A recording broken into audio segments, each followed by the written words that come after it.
মূলা শাক যে এত মজা করে রান্না করা যায় সেটা আমরা অনেকেই জানি না।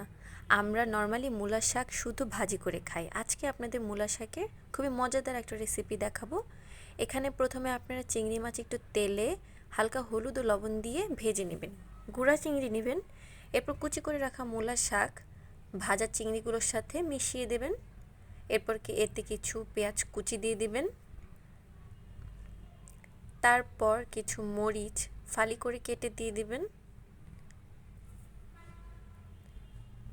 তারপর এতে আপনারা কিছু লবণ অ্যাড করে দিবেন।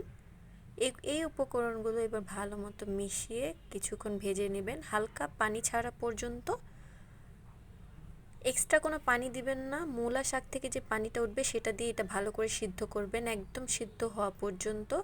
তারপর যখন সিদ্ধ হয়ে আসবে এটা আলাদা করে বাগার দিতে হবে। বাগারের জন্য রসুন নেবেন আর একটু শুকনো মরিচ নেবেন। এই দুটো একসাথে ভেজে লাল করতে হবে। দেখেন এখানে একটা শুকনো মরিচ আম্মু কেটে দিয়ে দিচ্ছে। লাল হওয়া পর্যন্ত ভেজে নেব। তারপর এই সুন্দর করে ভেজে রাখা জিনিসটা আমরা শাকের মধ্যে ঢেলে দেব।